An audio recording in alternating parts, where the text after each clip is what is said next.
Testing. Thank you, Amy.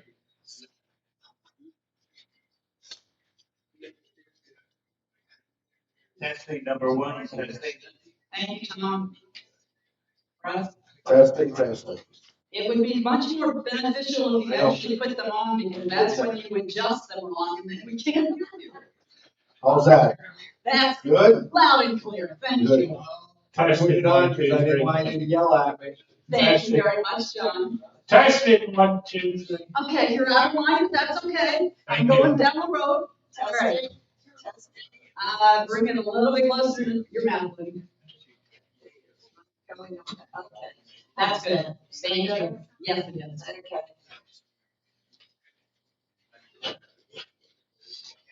Can someone adjust the thermostat, please? No, I'm sorry, those are locked now.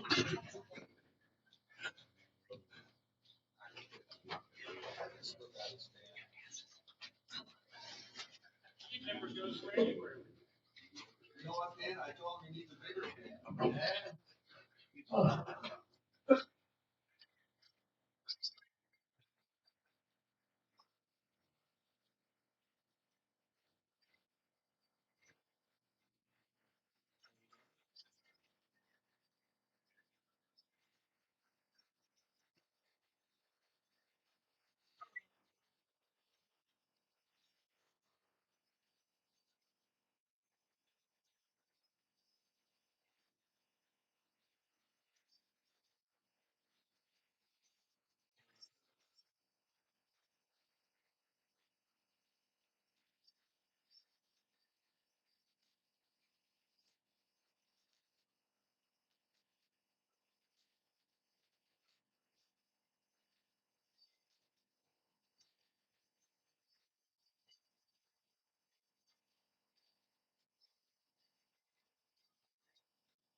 And it must be on the subject matter, there's only one this morning to touch it. So, first one up is Gary Scottsburg.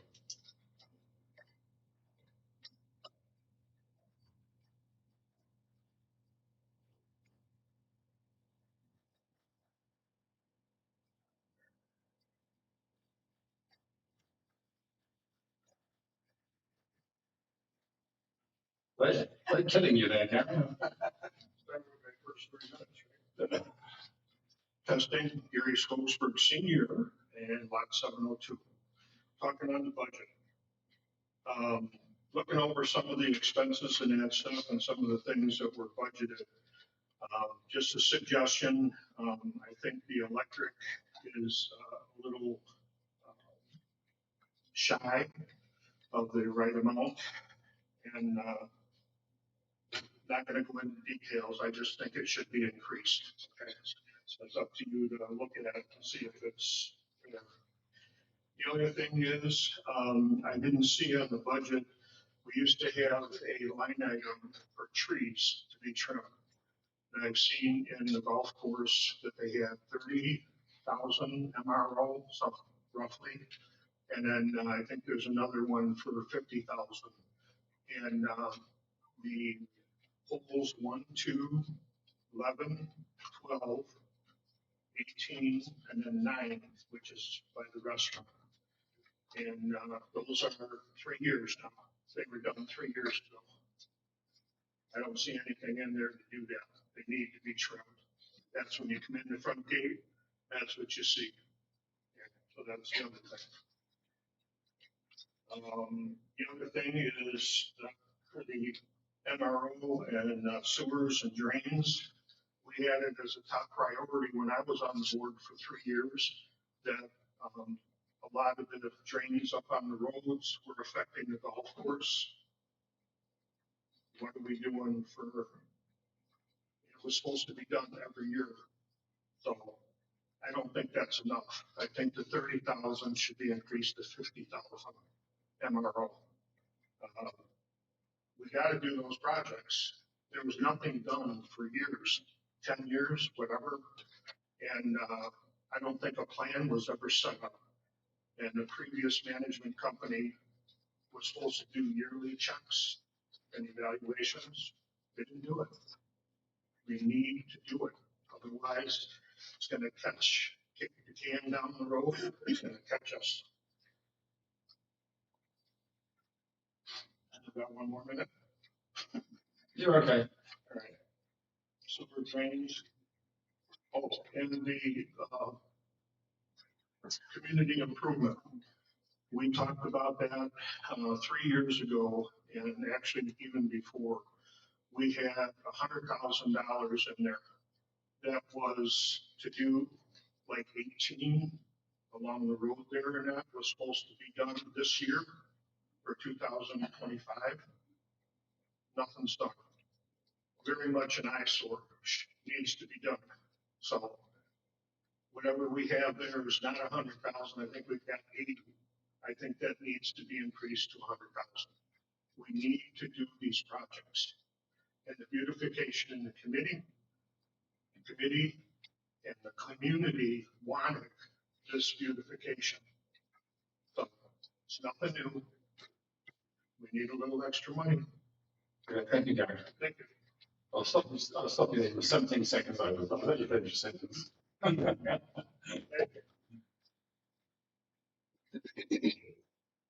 Next up is Carol Steck, lot 1006.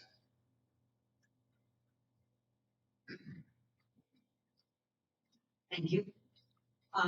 Today's meeting is to ratify the 26 budget, and I believe the budget has flaws that will result in some major negative variances in our budget and net income. You asked for suggested solutions when residents say something needs to be addressed. I sent emails to you on October 6th and again on October 12th, providing details and calculations to back up my suggestions for changes to specific GL accounts. Based on a brief talk I had yesterday with the board president, I've been given to understand that the board will not be making any changes to the proposed budget. Perhaps in today's meeting, you can offer some explanations on the following. The most egregious error is in the electricity account. We currently already have a $54,800 deficit due to the sharp increase in the streetlights. Although you've increased the 26 budget, it does not take into account the second phase of Seacoast charges that went into effect as of October 1st of this year. I provided you with information copied directly from Seacoast's website.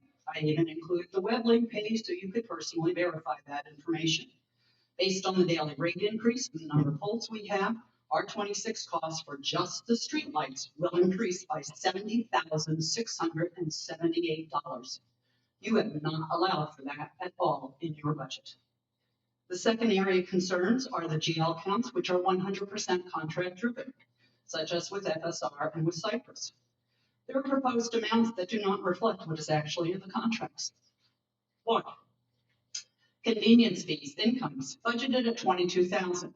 Now granted, you have an equal amount in the expense line for the credit card fee, so it is a wash, but I questioned 22,000. That's a 3%. That's the 3% fee that credit card companies charge us. That would mean you would need $61,111 per month charged on credit cards to justify that you're going to have 22,000 in convenience fees. You just picked a number out of the air. I'm sorry. Golf plan maintenance. No indication of what you based your $40,000 on. In the past, there were itemized tasks such as command, curfew, pine straw, tree trimming and removal. Your proposed $40,000 would cover the annual command and leave about $11,000 for anything and everything else. You keep telling us the importance of our golf course and keeping it maintained. Where's the budget for it? On October 9th, you do adjust the budget to give $40,000 for landscape improvements. I am disappointed and dismayed that this board can only seem to justify money to plant flowers and bushes, but not to adequately fund critical expenses such as electricity and golf operations. Perhaps you'll surprise me today and actually make some adjustments. If you don't, then it will be on all 7 of you to bear the responsibility next year for cost overruns of potentially a large year-end deficit. Several of you, as I've talked to, have verbally indicated you defer to our treasurer. I simply remind you that all 7 of you have a fiduciary responsibility. Thank you. Thank you, Carol. Next up, thank you, Brian.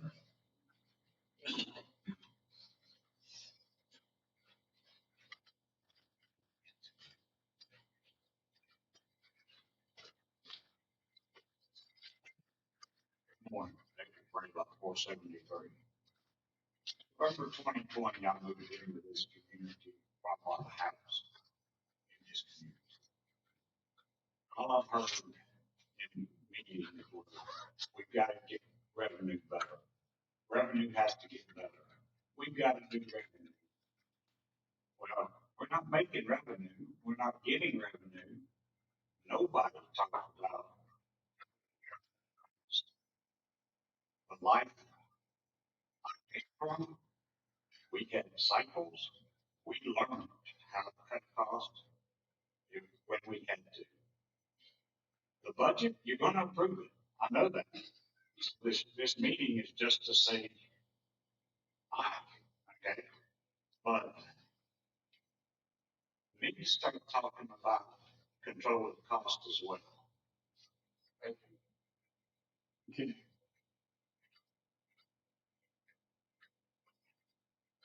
The last person, sorry, Alison Street. Chuck and Mary.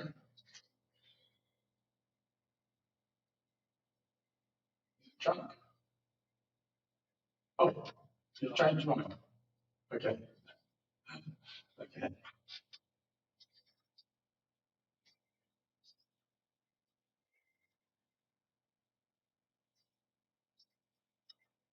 Well, thank you for that speech. Before I go on, the budget is prepared on estimates, guesses, past estimations of things. It's inputted by First Service did a budget, our finance committee did a budget, and we all sat down on the floor there about 3 weeks ago and went through it. I would kind of say the time for making these statements would have been at that time, not waiting until now and say, oh, by the way, we don't like your figures. That's not the time you should be doing it. You should be doing it at the time we go through it. Yes, I did speak to Carol yesterday, and the consensus amongst the board was that we would leave the budget as the figures as it is. That's just my feeling. So when we do budgets, whether it's this year, next year, or previous years, they're all based on guesses and assumptions. All figures are guesses and assumptions. You know, whether electricity bills will be 200,000 or 150,000, you do not know. It's an assumption. You can make good guesses and you can make bad guesses. We made bad guesses on the golf course last year, but that wasn't due down to the board. That was just due down to circumstances. So anyway, that's all I'm going to say about that. So basically, this morning's meeting is for the board of directors to approve our 2026 budget, as previously discussed in the budget workshop meeting that took place here on the evening of October 7th. At that meeting, the board of directors, I'm probably repeating what I just said, evaluated each line item of the proposed Sunderland budget. The figures and analysis have been carefully prepared by both First Service Residential and our finance committee, represented that evening by Steve Privet. The data was prepared in association with comparisons from our current 2025 year's budget. The results of that meeting per board discussion are presented in our board packet, and the owner's assessments for 2026 are as follows. The base monthly assessment is at $390. Arbor's attached monthly assessment is $605, and Arbor's cottages monthly assessment is $440. So first of all, can I have a motion to approve the budget? Then a second, and I think we'll have a discussion. So first of all, a motion to approve the 2026 budget. I'll make the motion, we approve the budget. Okay, okay, thank you. So now it's open for discussion amongst the directors. You know, and over the years, and I'm sure many of the board members have been involved with budgets in the past, corporate budgets, HOA budgets. They're the best guess estimates based on a lot of work being done, not only by First Service, but also by the current finance committee. We found some areas, you know, when you look at a budget, you could be light on revenue and heavy on expenses and make everybody pay. But sometimes that promotes spending, wasteful spending. The secret is to challenge ourselves to control expenses. We did have a workshop last week and we discussed the electric. And we came up with some good ideas, I think, to help manage the electric that we can control. Obviously, there's some we can't control, but there's a lot we can control. And I think that will help offset some things. Will it offset perfectly? You don't know until the actual bill comes through.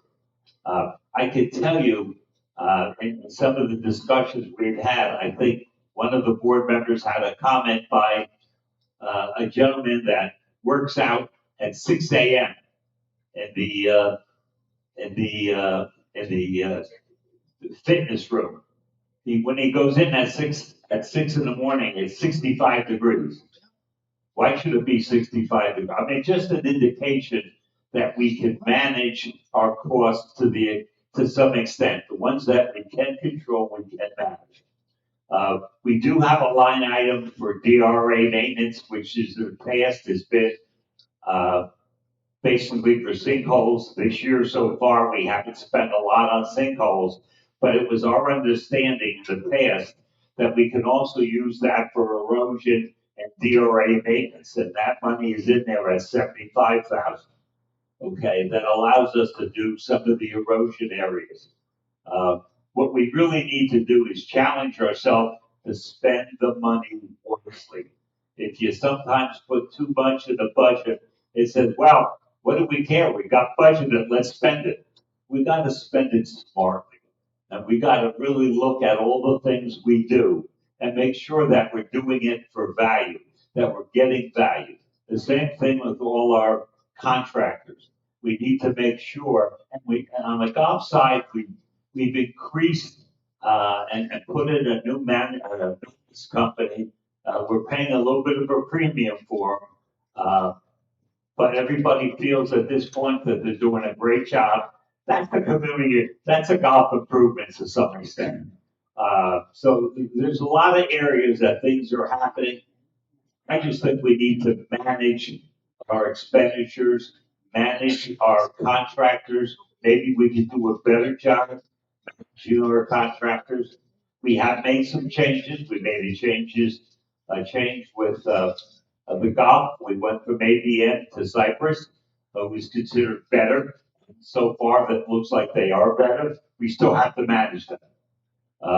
We're also changing from Floor Lawn to United Land Services, who are local down the road. They can help us with landscaping ideas. We already got a quote, for shrubbery. We budgeted, I believe, $3,000. The quote for that install was $1,700. I mean, that's the areas that we need to work on. Just to keep padding expenses and then say, well, it's in the budget, let's spend it, may not be the smartest route to go. We'll do our best we can to manage it. I can tell you in the corporate world, if you're light on revenue and heavy on expenses, you better look for a new job there. It will not happen. You won't make it. We have a revenue number for daily play, the area that can increase, our revenue. We picked and budgeted based on the 2024 actual. With all the things going on, the maintenance company, the advertising, hopefully a new manager who's aggressive in getting new business and tournaments and so forth, we should do better on that number. Okay, did we budget a little bit low? We budget realistically, but I think there's an opportunity there to do better. And I think for the sake of the golf course, we gotta find a way to make that happen and get that done. So that's my comments to the board and the community. Thank you. Please, Tom. Anyone else like to add any words? Okay, well, I'll add a few, really based upon what I heard last night. It's a complex situation we're now facing, I think, with the golf course in particular in the next 5 or 6 years. The situation, and you can see by the budget figures that we're really bad. And it's obvious that we need to make steps to improve that deficit and get it on a different path. I mean, it's kind of increased for the last 3 years, gone up. Now, some of that can be attributed to this year, particularly issues we had on the golf course. The ABM, well, I might get sued by ABM if I say bad things about them, but ABN screwed up the golf course to a point which in January, February time, I thought we'd actually lost most of our greens. I think Russ and John and Dan would probably agree with me. Luckily, they came back, but we were put into a disastrous situation where we had bad greens and people just weren't coming here to play golf. So the golf revenue just went downhill drastically. Now, there needs to be, listening up from the commentaries last night about the golf course and so forth, there needs to be a completely new radical approach to the way the golf is managed here. Because if you don't, I can see the deficit just increasing year by year. I think this year, and I think whoever made the statement last night, this year is a make and break for the golf course. Because we need to see that 655,000 figure as a deficit coming down. So we can't have things happen next year that happen this year in terms of the golf course operation. And in fact, I think under Cypress management that we've now got, yes, they cost us a little bit more. Are they worth it? Definitely yes. I think the whole board would agree with that. So we will make good improvements on the golf course, which will make it attractive. I think also what needs to be considered is that when this community was built back in the 2010, the 2000 onwards, 2005-ish, communities were being built with golf courses. This is a very small community, 1,024 homes, and if you were a builder to build this community again, would you put a golf course into it? No, you wouldn't, because it takes a lot of money to support that golf course.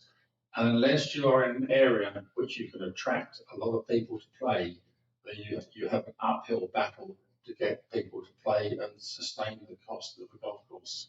And that's basically what we're facing here. I did some figures last night, which have gone from my head, but I kind of worked out that to get this deficit down, we needed something like about 300 rounds a week extra, to kind of bring the figure down. But we're in, and I use that word unique. I've used that word unique amongst the board members quite often. We're in a unique location here. We're tucked away, which probably 20 odd years ago was a great advantage, but now we're in the midst of Greater Ocala, and there's just too much traffic and congestion going around us that to encourage people to actually sort of come to this area. Plus, I think we're also competing with other golf courses. I think it's about 11 or 12 other golf courses within about 15, 20 miles of here.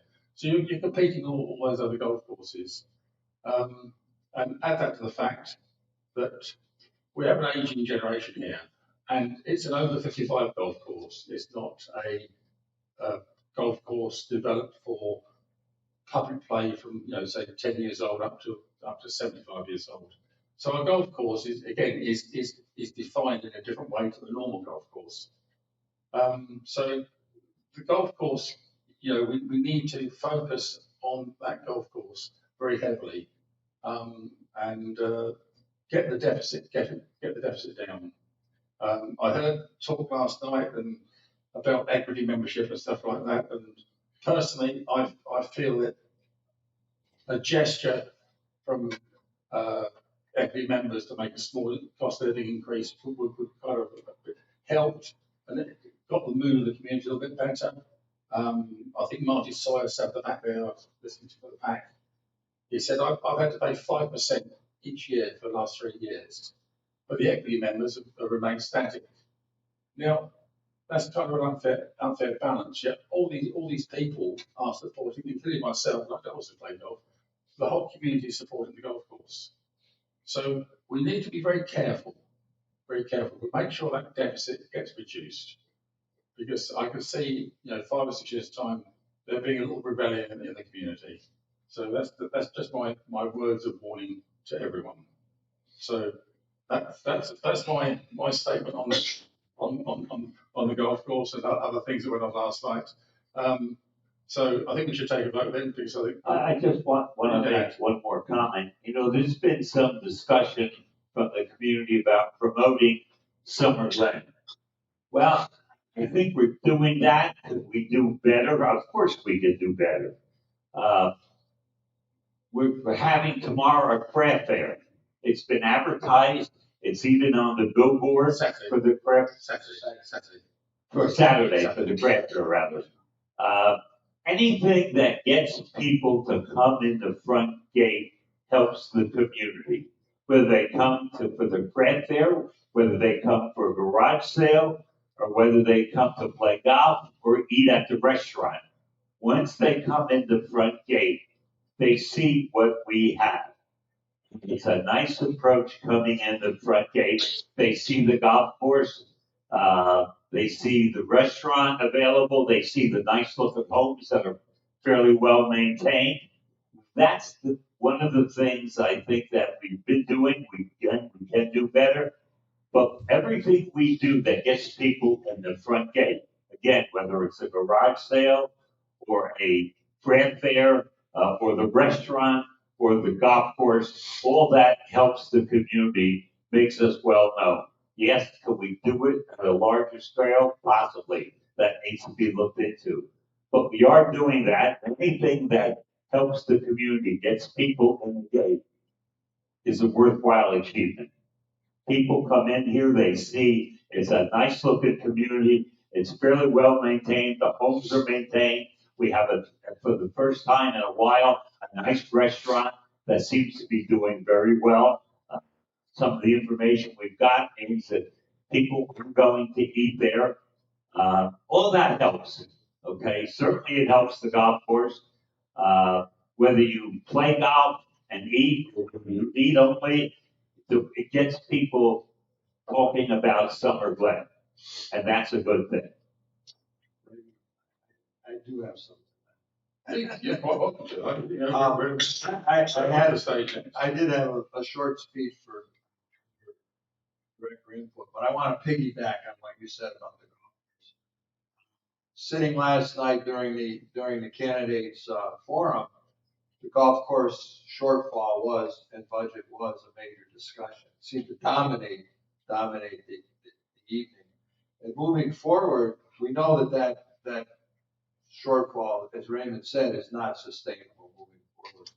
So I play golf, I'm not a member, but I have a few suggestions moving forward, and they're not, obviously can't be incorporated in this budget, but something for the board to think about and future board members to think. Why do we have a resident discount for greens fees? 90% of our community is supporting my discount. Is that fair? No, it's not fair. I can afford the extra $5 when I play golf. Why should my neighbor who doesn't play golf support me? Because it is a community-owned golf course. And I also believe it's time for the equity members to at least pay a cost of living adjustment annually. As Raymond said, we've raised it probably 5% based on our expenses, which are huge. I think that amounts to maybe $100 per member from an equity member. Is that too much to ask? I don't think so. Again, we're asking our neighbors to support our golf. We as golfers have to fess up that we need to support our golf. I'm gonna leave it at that, Rick. Okay. Okay, I guess it's my turn to speak about the golf course. I think this year, we started in January last year with a golf course that was a mess.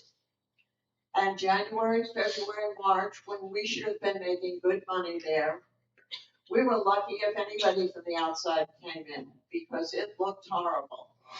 I think in 2026, based on all the things that have been done with Cypress coming, with the overseeding being done, which is starting to come up, I understand. I think we stand a good chance this January, February, and March and April of having a really good season at our golf course if it's properly managed and keeps running smoothly. So there is things that this board has done, and all 7 have been involved in it. And to make that golf course the best it can be in January of 26 and December of 25. So just remember, things don't happen overnight. You don't get grass overnight unless you're overseeding, and then it seems to come up pretty fast. But you can't turn a golf course around in 5 minutes. If it gets damaged, you pay the price. And ABM caused us to pay the price in 2025.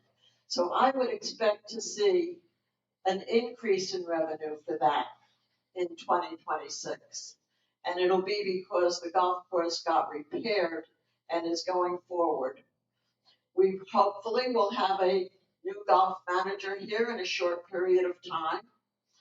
And when we're looking for a golf manager, not just a golf pro. So we've been very careful about that, and so has First Services. So please, give it a chance. The golf course wasn't built in a day. It wasn't repaired in a day, but it was sure destroyed in a short period of time last year.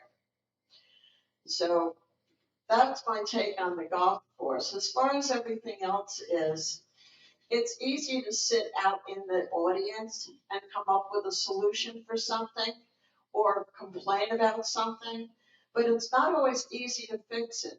There's certain paths that you have to follow. There's certain procedures you have to follow. And sometimes you can't just do something overnight. So give the board a chance in 2026 and going forward for the balance of this year. Give them a chance and don't assume that we can do something in 5 minutes time, or we can react to something in 5 minutes of time. You know, it's not an easy job, and it's one that we all take seriously, and we do our best to make it happen the right way.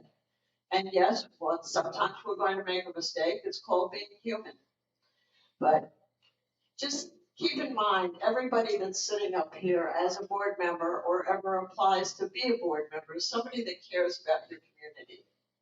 And because it's their community just as well. And when we raise an HOA fee or something, well, we have to pay it as well. It's not something where we just say, well, it's your turn to pay our bills.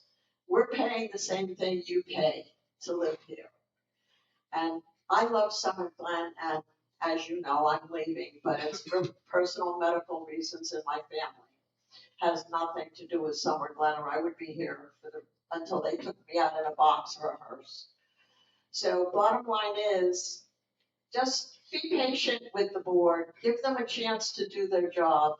If you see something, there's nothing wrong with going up to the office, reporting it to First Services, and when appropriate, they'll bring it to the board.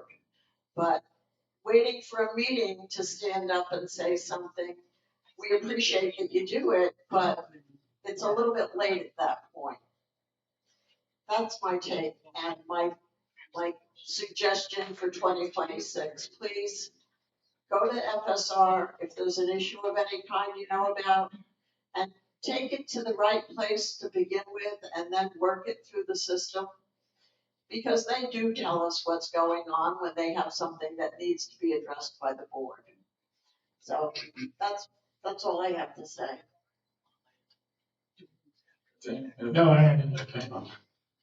Okay, well, I think we now should, have a discussion. I think we should now, take it back to all in favour, say aye. Aye. Anyone against?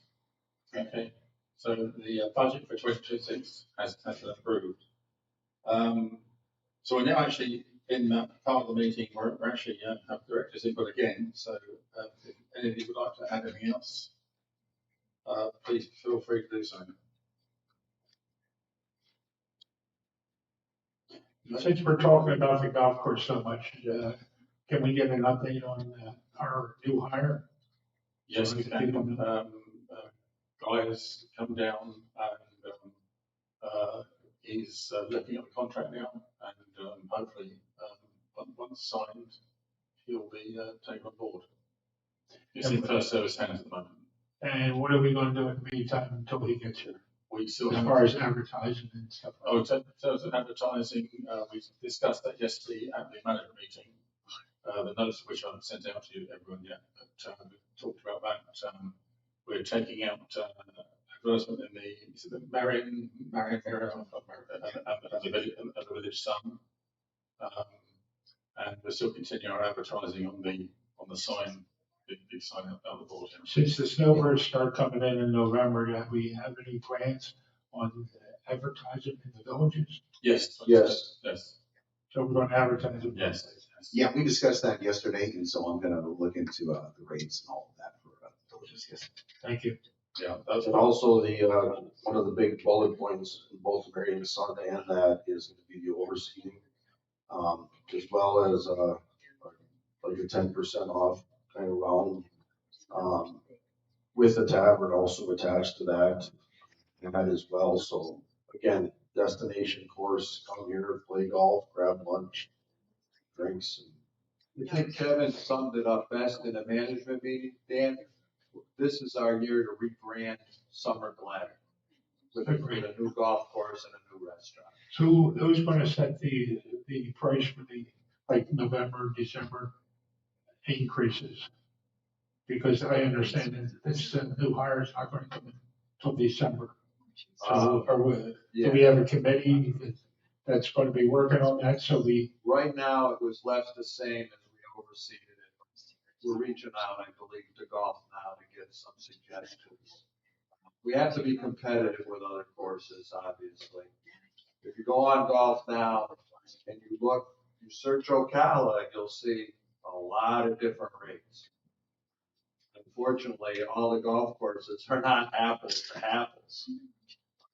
But we have to stay competitive, so we're kind of reaching out to Golf Now to get some suggestions as to where we should be, including the dynamic pricing that just the price for a tee time based on how many people have signed up ahead of time. In other words, tomorrow you have a big opening. Right. Sometimes they lower the price at certain times of the day to try. But that's my question. Who's going to, from now until December, who's going to adjust those rates? Well, The three-person committee, or how is that going to be? it's not, I don't know that it's a true three-person committee per se. I wouldn't call it a committee. Kevin asked us occasionally for some help. I mean, his first services job, obviously, to manage the golf course. Okay, that's my point. I mean, And I think any board member is welcome to have input in that, in my opinion. is I there think, some, I think as Kevin sees, I mean, if the golf course through this advertising starts to fill up, I mean, our ultimate goal is to increase rates. No sense increasing rates if there's nobody playing. So we gotta try to get players here, which is what he's working on doing now. You know, we're kind of at this point right now because we just finished overseeing, obviously, and a lot of people have been going elsewhere temporarily. You know, hopefully here in the next few weeks, we really start seeing that start to ramp up with people coming in and snowbirds. You know, and then at that point, I mean, you know, Kevin watches those numbers and he'll say, hey, maybe we should start bumping rates a little bit. Obviously, a new golf manager can handle that, but until then. And that's exactly what we're doing. I'm working with our task force and Golf Now to, you know, you have the rates as appropriate. Of course, once our new pro comes in, as in the past, they kind of help, they set the tone in terms of, you know, their expertise, their knowledge of the area. Here's where the rate should be based upon what I'm seeing and what I'm hearing. So it's it's a work in progress. thank you. Okay, any other comments? And I'll have a motion to then, well, actually, the next meeting, sorry, two next meetings. Sorry. Oh, I screwed myself then. We have a board meeting November 13th, here in Grand Hall at 9:30. It's a full board meeting. And then we have a workshop on November 23rd, which is a Monday. It's been transferred from the Thursday to the Monday because obviously the Thanksgiving holiday was on the 27th. So that again is at 9:30 in the morning. So there are the next two meetings coming up. There's, as Tom's already stated about this, but I'll give it a little push again. We have a craft fair on Saturday. I think it looks to be a grand show. It's going to happen. They've got me up here at 6 o'clock in the morning to go out. So I hope it's successful. Lot of sponsors this year. I think it's going to be a great fair. So you're all welcome to come and support it. I know several residents have got their little stalls in the community here and so forth. So you know, it'll be. I think it would be one of the biggest ones we've ever had. So please come support it. The restaurant seems to be still you know, it's going well, despite some of the odd little nuance on Nextdoor or Facebook about something not being done right. Well, you know, that's teething troubles. I mean, we can't help that. But I think John Morris has his act together more so than any other person that I've known in the 5 years I've been in this community. So I think he's doing a great job. So with that, I got one more comment, just about the Veterans Day golf tournament is you do that. sold out. And I'd like to thank everybody that made any donations. And that is Tuesday, November the 11th. Check-in time starts at 7 o'clock. Thank you for everybody that donated. Thank you. Yeah, thanks. Thank you. Yeah, Sorry.